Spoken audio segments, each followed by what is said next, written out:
All right, happy Sunday. Welcome back to All In Football. I'm your co-host, Denzel Heavy Palmer. Ooh, it's been hot like grits, hot like fire, and we back for more. We got college football, CFL, and the NFL. But first things first, we've all been waiting for the big news update. This morning, I looked at my phone notification, and our guy from Penn State University, y'all already know we got some news coming for you. I got my guy, Big Dog. Take us away, baby. We got some stuff to talk about Yeah, today. boy, it was official today that James Franklin has been fired from Penn State due to the. Did you know this was a record setting? This is something that hasn't been done in like 60, 70 years. Yeah. Team has lost when they were favored by more than 20 in both games and lost. It's crazy. Teams only had one win or no wins. When I saw that score yesterday, it was jaw dropping. Yeah. I said, yeah, this. And you lost your starting quarterback for the year. Yeah, unfortunately. And I saw his latest tweet, his latest post on IG and everything. And he had a picture of Coach Franklin, and he had like the little peace, little praying, good luck sign. So a lot going on, and I don't even want to say Happy Valley.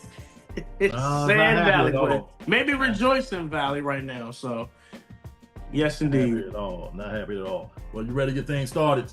Man, I'm ready to get things rocking and rolling. I got so many mixed emotions right now, but you know what? We're going to keep it copacetic. We're going to keep it rocking and rolling, man. I'm super, super excited, baby. All right.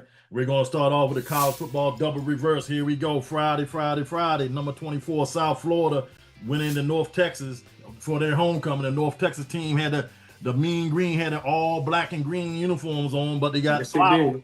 They were handling South Florida at first until they had momentum, and I mean, I guess known as party crashers, they came and crashed the party, and they ran that scoreboard up. Yes, they did. With 2 seconds left to go, South Florida hit a touchdown to tie it at 21 at the half, and never looked back. They went on some 40-some unanswered points as they win 63-36. Saturday. Number 1, Ohio State 34. Number 17, Illinois 16. Illinois could have hit a barn in a haystack, whatever you want to call it. Yeah, could have hit nothing. Number 7, Indiana went into Eugene, Oregon, and beat Oregon. Bang! Listen, they win the Austin Stadium, and we always know Oregon is. It almost reminds me of Penn State. They'll win a lot of games till it's time for a big game or like a championship game. And might I add, Indiana, I think they might be the real deal, bro. I really do. And they do not play Michigan or Ohio State this year until the championship game. Hey, that final score was 30, Indiana 30, Oregon 20. Washington State went into number 4 Ole Miss and almost put another upset. But almost only happens in the horseshoes. Yeah, Kiffin and company, they pulled away, and they're another streaky team too. They always mess up a big game, but so far so good. They got the win, and on to the next one. 24-21. Florida went into Texas A&M College Station, and they tried. They tried hard in the first half. That's all it was, the first half. That's it. Number 5, Texas A&M 34, Florida 17. And the Red River rivalry. You said if Texas didn't win this, it was over. Yeah. Shocked the crap out of me. Showed out and showed up. I don't know if they brought the quarterback, Mateer, back too soon for injury for this big rivalry. I mean, I feel like Oklahoma, y'all don't really have too much to lose. It's more so Texas. But Texas just, I mean, they shut them out. It was a sloppy game, and the next thing you know, I mean, Arch Manning did not look too bad. Maybe this is a huge confidence boost, and I believe that coach can keep his job security for now. So we shall see. That's Texas 23, number 6, Oklahoma 6. Number 8, Alabama went into the Show Me State, Missouri, and number 14, Missouri 27-24. Yeah, definitely got outcoached. I see that confidence is back down in Alabama. I'm excited for those guys in Tuscaloosa, and since that Florida State game, those guys been rocking and rolling. You can just see the confidence and the poise that this team now has. This is another team at number 9. Are they the real deal or not? Texas Tech Red Raiders 42, Kansas 17. Yeah, we shall see. That was a pretty good, solid Big 12 matchup. They played a not too strong with Kansas State in a rebuilding time team. So we shall see how they transpire, as the season goes on. We getting ready to get to big boy football when the way this weather about to change. So I'm really excited, man. Number 10, Georgia 20, Auburn 10. Did Georgia play the referees off or not? Yeah, that controversial call. I mean, they had to have done something. I know they honored Cam Newton that night. I don't know if they had something against Cam Newton. Shout out to Cam, but we all were just sitting there scratching our heads like, is this what's really going on right now? So we shall see. Number 11 LSU hosted South Carolina and beat South Carolina 20-10. Yeah, it was an even game at first. I really want so much more for the Gamecocks, man, and Coach Beamer down there, but this is SEC football, and so like I said, as we get closer to December, November, we're going to see what teams really are the heavy hitters in that Southeast Conference. Number 12 Tennessee 34, Arkansas 31. Yeah, that was an expected win. Shout out to the Volunteers, man, for sure. Virginia Tech 20, Georgia Tech 35. And listen, the Tech Bowl, we all know that Virginia Tech has a huge weakness on that team. I know they got rid of their head coach and they won a few games, but I told people, I said, that's the force to be reckoned with. Do not sleep on them. I respected them last year, how they did my Canes last year. Georgia Tech is for real. Haynes King is that guy. He reminds me of a baby Josh Allen. The future is bright for the Yellow Jackets. Number 15, Michigan winning in Los Angeles and got throttled by USC 31-13. Yeah, so Michigan has been exposed this whole season. We know Underwood is still a freshman, hasn't made better decision making, but the future I think is still right for Michigan. But you know they've been skating by on these wins, so that's what happened on the other day. Number 16, Notre Dame 36, North Carolina State 7. They said this ain't the ACC, buddy. Yeah, welcome to South Bend. Again, I have high expectations for those guys to NC State. I'm glad they did take an L for ACC standing purposes, but the Fighting Irish, they're going to keep on fighting, man. We're going to see how it's going to go in these rankings when they shake up. Number 18, BYU 33, Arizona 27 in 2 overtimes. Crazy game, man. We're going to see, is Brigham Young the real deal? They're still one of the few undefeated teams in that top 25 poll, and we're going to see what they're going to do as we get closer towards that Big 12 championship. Utah said, don't forget about us in the Big 12. We're the class of you. We're predicted to win the Big 12, and they throttled Arizona State 42-10. Yeah, I was shocked. I know they had another quarterback in, but the way they just manhandled those guys on the line of scrimmage, very disciplined. I mean, as we call it, BTA, baby. They made a huge statement. Number 22, Iowa State went into Colorado and got the field stampede at the Colorado Buffaloes, and Deion Sanders 24-17 over Iowa State. Man, it's not about Coach Brown. All he has going on, that was a much-needed win over a ranked opponent. And one like the UVA field rush, that's probably the greatest field rush of my time. But they definitely rushed the field as they should have, despite the $50,000 fine. Go Bucks. That was a huge win for those guys. And Pittsburgh upset Florida State. Number 25, Florida State 34-31. No, I told y'all they're frauds, baby. They are frauds, man. University of Pitt, another powerful school in the ACC. They made a huge statement. Mike Norvell, I think his job is going to be on the line as well. Might not be as soon as James Franklin, but it's trouble in Tallahassee for sure. All right, y'all, stay tuned for more. Listen, y'all heard all the news and the craziness that's going on in college football. We got a whole lot more coming. Again, not only we have concerns about job security, but let's get some player security. That transfer report is going to hit. Stay tuned for more, y'all. We'll be right back.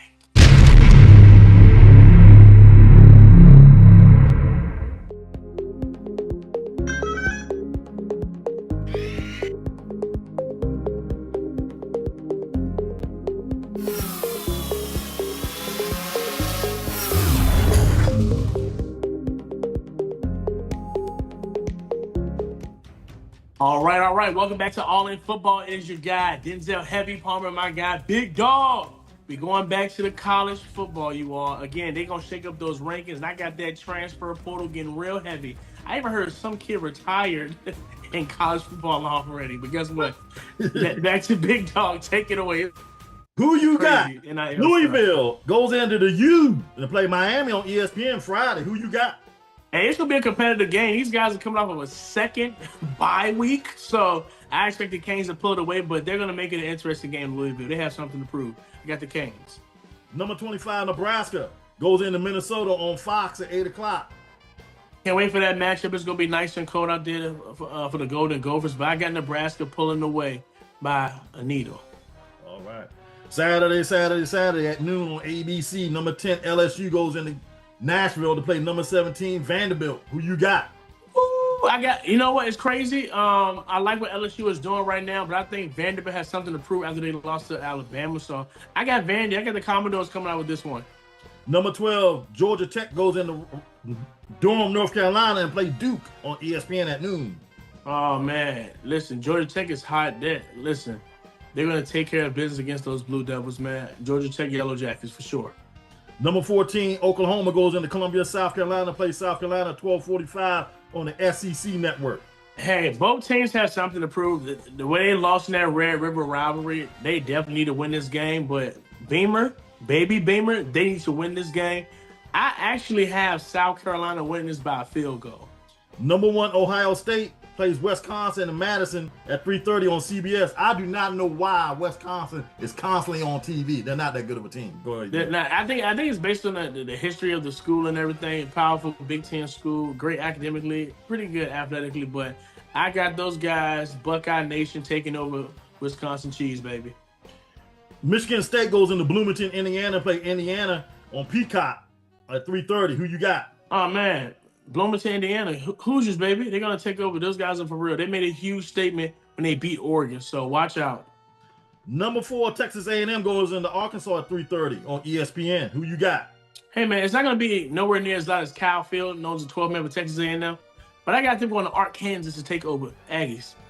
In the first game of the day, number 5, Ole Miss goes to Athens, Georgia to play the Georgia Bulldogs at 3:30 on ABC. This is the one. We're getting a slight preview of a possible SEC championship game or fighting for that spot to play in the SEC championship game. I have Georgia winning, but not because of the referees. I got Coach beating Kiffin. Number 7, Texas Tech goes into Arizona State on Fox at 4 p.m. Who you got? Man, after we saw how they got demolished by Utah, I'm definitely going with Texas for sure. Number 22, Memphis, undefeated Memphis, going to Alabama Birmingham on ESPN2 at 4 o'clock. I know it's not LSU. Go Tigers. I got the Memphis Tigers taking that one. Number 8, Oregon goes into New Jersey to play Rutgers at 6:30 on the Big Ten Network. That's gonna be definitely a pretty good, easy matchup for them. I got the Oregon Ducks coming back to try to regain some momentum and composure. The Washington State Cougars going to Virginia to play the Virginia Wahoos Cavaliers on the CW Network at 6:30. Man, listen, Cougars versus Cavs. Man, the Cavs are hot. Tony Elliott is really leading those guys in a positive direction. I got UVA, who's much more disciplined, especially in the run game, taking that one over. Number 121 Texas goes into Kentucky and play on ESPN at 7 o'clock. Oh yeah, I got Arch Manning at least going for at least over 310 yards. They'll take care of those Wildcats for sure. I got Texas. Number 11 Tennessee goes into Alabama. Number 6 Alabama at 8 on ABC at 7:30. Oh, one of the greatest rivalries down in the SEC, that Tennessee-Alabama game. But I got Alabama and Zay Horton. Ryan Wells going to take over as the receivers, leading in receptions and yards and touchdowns. I got Alabama. Number 20 USC goes into Notre Dame, South Bend, Notre Dame. Number 13 Notre Dame on NBC and Peacock at 7:30. Battle of the Shalala Trophy. Great rivalry. I have USC upsetting Notre Dame. All right. FAU goes into number 19 South Florida at 7:30 on ESPNU. Who you got? Hey, man, it's something about South Florida right now. They can take care of the Canes, man. I got South Florida taking care of Florida Atlantic. Number 16 Missouri goes into Auburn on the SEC Network at 7:45. War Eagle, they have another home game against Mizzou, not Georgia. I know they took an L the other day, but I actually have Mizzou taking care of business. The Holy War, number 23 Utah goes into Brigham Young, BYU on Fox at 8 o'clock. Once again, we're getting a taste of a slight preview for someone fighting for that Big 12 championship. If not going head-to-head, I actually have Utah and that physicality coming in to give BYU their first loss of the season. Number 24 Cincinnati goes into Oklahoma State on ESPN2. Oh, that's easy. Bearcats all the way. Oklahoma State's in the rebuilding process. Now to the CFL. Here we go. Let's go to Canada, baby. CFL, week 19, right now. The Toronto Argonauts winning the Saskatchewan and lost 27-19. Close game. Craziness is... It was a very close game. They got out coached and got outplayed, and I mean, you got to be able to finish those games. The Calgary Stampede blew out the Hamilton Ticats 37-20. 37-20. The game was kind of close, going back and forth, but they pulled away and got a 17-point win lead. So shout out to those guys. The Edmonton Elks are scratching and clawing to try to get that last playoff spot as they beat the Winnipeg Blue Bombers 25-20. Hey, you said they're scratching and clawing, trying to get that last spot. I think they'll get that last spot. They got to keep getting those dubs. Congrats to those guys. Then the Ottawa Redbacks on Montreal Alouettes will be at the bottom of your screen. Now, week 20 of the CFL. The Saskatchewan Roughriders take on the Winnipeg Blue Bombers Friday night at 8 o'clock. Craziness. You're going to laugh at this one. I got the Blue Bombers on this one. The Edmonton Elks take on the BC Lions at 10:30 on Friday night. I got the Elks. Close game. The Montreal Alouettes in a rematch from Monday take on the Ottawa Redbacks in Ottawa at 3 o'clock on Saturday. They got some to prove. I love that they're having a back-to-back rematch. I got the Redbacks. And the Toronto Argonauts take on the Calgary Stampede at 7 p.m.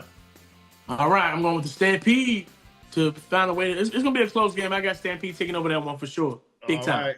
Now to the NFL. This morning, let's start on Thursday. The New York Giants 34, the Philadelphia Eagles 17. Shocking the world, especially where those guys just came off of a surprisingly loss to the New Orleans Saints. NFC East rivalry game in a good environment. And I mean, again, we said that we heard some things going on in the locker room in Philadelphia, and Jackson Dart and Scatterboo took over and got the dub. Craziness. Sure did. The Denver Broncos and the New York Jets played in London this morning, and the Broncos prevailed 13-11. Broncos prevailed. As much as I want to see Aaron Glenn just prosper, some folks say he should have stayed in Detroit. Maybe giving it one more year before he wanted to be a head coach. It's different being a head coach. They suffered another loss, and I mean, right now, he's definitely on the hot seat in his first year. Let's go to commercial break, Heavy, and we'll come back with the rest of the scores and who you got from the NFL. All right, you all. Again, we got some job security issues in a lot of football, not just at the collegiate level, at the NFL, the big dog level as well. Stay tuned for more. We are super excited. We got who you got coming up. Me and Big Dog. Commercial time. Take us away, baby.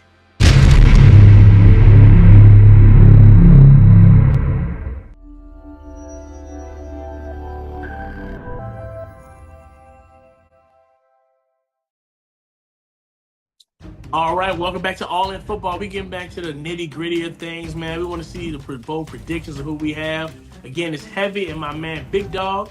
It's your time, brother. The Cleveland Browns 9, the Pittsburgh Steelers and Aaron Rodgers, that bad man 23. Yeah, AFC North battle. It was a little scruffy in the beginning. Dylan Gabriel had a start. I'm getting a little confident that eventually we'll see a piece of Shedeur Sanders. We shall see. The LA Chargers 29, the Miami Dolphins 27.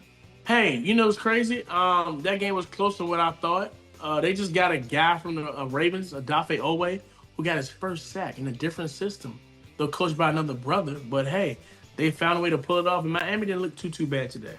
The Fighting New England Patriots, Mike Vrabel's 25, the New Orleans Saints 19. Listen, I remember seeing the pregame last week of Stephon Diggs getting those guys fired up against Buffalo. Watch out. They're a sleeper. Watch out for the Patriots, man. Yeah. The LA Rams 17, the Baltimore Ravens 3, no Lamar Jackson. No Lamar Jackson, and believe it or not, the defense did not look too bad. I don't want to give away too much, but I mean, the play calling is just piss poor in Baltimore. There's trouble in Charm City, big time.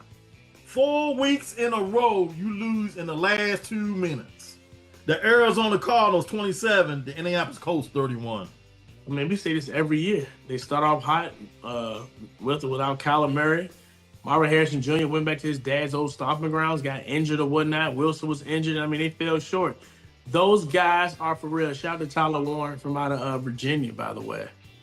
Seattle Seahawks 20, the Jacksonville Jaguars 12.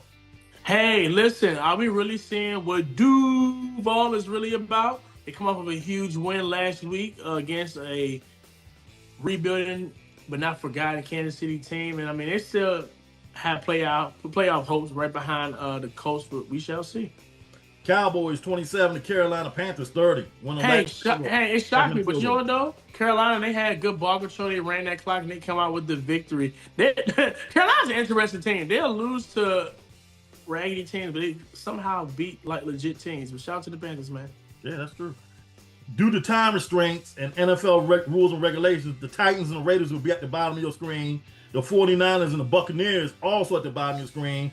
And the Bengals and the Packers at the bottom of your screen. And don't forget the doubleheader on Monday night. The Bills and the Falcons at 2 7. games, baby. And the Bears and the Commanders at the bottom of your screen. Now to next week's action heavy. Thursday. The Pittsburgh Steelers go into Cincinnati and in the jungle. Play the Cincinnati Bengals. Who you got? Oh, man, listen. Pittsburgh, I hate to even say this. Pittsburgh, they're freaking high. I got them winning the division. They're going to take over the jungle easily. The LA Hollywood Randy Donut Rams go into London to play the Duval County Jacksonville Jaguars at 9:30 on NFL Network. Who you got? Hey, man, a different time zone. Hopefully, don't have too much jet lag to prepare. I also hear that the Rams are actually staying in Baltimore, Maryland, so that way they have to travel back and forth across America to get to London. I have the Rams pulling out this one in Jacksonville. I'm not going to say they're going to be in trouble, but I got the Rams winning this one for sure. The Kansas City Chiefs host the Raiders at 1 o'clock on CBS. Who you got? Those are always a hard-hitting game. I got Max Crosby at least getting 3 sacks, but I have Mahomes and company pulling away with this one. Miami Dolphins play the Cleveland Browns on CBS at 1 o'clock. That's going to be an interesting game. Not sure how many people going to watch that game, but you know something crazy? I actually got the Dolphins beating the Browns. We might see Shedeur Sanders. Stay tuned. The Patriots play the Titans on CBS at 1 o'clock. Vrabel's visiting his old stomping grounds, Nashville. But guess what, though? He has something to prove. Coach Mike Vrabel and company going to pull away with this one. The Carolina Panthers play the New York Jets on Fox at 1 o'clock. Who you got? Oh, my God. Craziness. You know, I want the Jets to win. And you know what? They're going to pull off a crazy win to get their first win of the game. I got the Jets. The New Orleans Saints play the Chicago Bears on Fox at 1 o'clock. Oh, man. You know, I got, for this game, I have Caleb Williams coming for Chicago winning that game. The Eagles visit Clap, Skull, Clap, Skull, Clap, Skull. The Minnesota Vikings host the Philadelphia Eagles at 1 o'clock on Fox. Hey, I think we'll see a better defense from Philadelphia. Hopefully they get A.J. Brown, more targets to get him more involved. There's been a lot of speculation in that locker room again, but I got Philadelphia coming out on top over Minnesota. The Colts visit the L.A. Chargers in the SoFi Carport on CBS at 4:05. Are we seeing a potential AFC playoff game? It's going to be physical, hard-hitting, man. Those guys, the Colts are hot. But you know what? I got the other Harbaugh brother getting the victory. The New York G-Men take on the Denver Broncos on that puff pass from Sean Payton at 4:05 on CBS. Man, this is going to be a really, really, really good game, man. We're going to see what Jackson Dart is really made of playing against the AFC team. But I actually have the Broncos winning. The Green Bay Packers travel to that spaceship in the desert to play the Arizona Cardinals at 4:25 on Fox. Oh, man. Listen, I got Green Bay coming in to take care of business. Arizona's dealing with a lot of injuries, and I think we're seeing what Arizona normally does later in football. The Washington Commanders go to Dallas to play the Dallas Cowboys on Fox at 4:25. Cowboys and Indians, man, it's gonna be a pretty good game. These games are always hyped up and amped up no matter what the records are. And believe it or not, I actually have Dallas winning this first matchup. I do. Disagree with that, but all right. Hey, the Atlanta Falcons travel to San Francisco to play the 49ers on NBC Sunday Night Football. Who you got? Battle of the Red, but I got the 49ers coming out on top. They're going to demolish those guys. See, the one thing I like about San Francisco, these guys that can figure it out, whether they have injuries or no injuries. These guys always find a way. And the Tampa Bay Buccaneers play the Detroit Lions on Monday night on ABC at 7 o'clock. Here's the question. Are we seeing another potential NFC championship game or NFC playoff game? But I got Detroit taking over. That dynamic duo, the running back position, I got the Lions for sure. And the Houston Texans take on the Seattle Seahawks at 10 o'clock on ESPN. Hey, man, those guys just coming off a huge win against Baltimore. I actually have them winning this game too, C.J. Stroud and company. News and notes from the clipboard. Warner's lost with the injury during the game. Yeah, prayers up. We shall see. Again, A lot of teams are getting plagued by injuries, and next man up. Glenn defends Justin Fields despite minus 10 yards passing. First time in like 30 years. Craziness, but what coach would not defend his players? But there has to be some changes taking place. Coach Richardson, oblique fracture from mishap before the game. Craziness. Reminds me of the old KD injury he had during shoot around. Prayers up to Richardson. He can never stay healthy. Sanchez book in jail says focus on recovery. Yeah, that headline was so misleading. I mean, we didn't know he was going to get charged too, but I mean, life happens. Prayers up to Sanchez and his recovery, also to the other gentleman as well. Arizona Cardinals wide receiver Harrison suffers concussion. Suffers concussion. You know, he's been dealing with dropping passes this year. He has a lot going on mentally. And I mean, just the name itself speaks for it. He has it up to his dad's expectations, so we shall see. And from news from the UFL, you know, we got new teams in the UFL. Mm-hmm. And here we go with the new teams in the UFL. Expansion. I love it. Yeah. The same teams are Birmingham Stallions, but the Columbus Aviators used to be the Memphis Showboats. Mm-hmm. The Dallas Renegades used to be the Arlington Renegades. The DC Defenders are still the DC Defenders. St. Louis Battlehawks are still the St. Louis Battlehawks. The Orlando Storm used to be, I want to say, it ain't Memphis. It was one of those teams anyway. And the Louisville Kings used to be the Michigan Panthers. Was it St. Louis? I know St. Louis had a team. Yeah, I got Battlehawks. They're still there. And the Houston Gamblers are no longer the Roughnecks. They're now back to the Gamblers again. Take us home. All right, y'all. You heard the details we have, man. Listen, the job security is real. I don't see a lot of changes taking place for certain teams, but believe it or not, teams can still turn it around. It's called one game at a time for a reason. So just stay tuned for more. We are super excited as we're getting now to the nitty-gritty of things. Believe it or not, we're halfway through the month of October to November. Then we got some holiday ball coming up, man. Stay tuned for more. Love y'all. Be safe. Peace out. All in football. It's your boy D Heavy. Peace.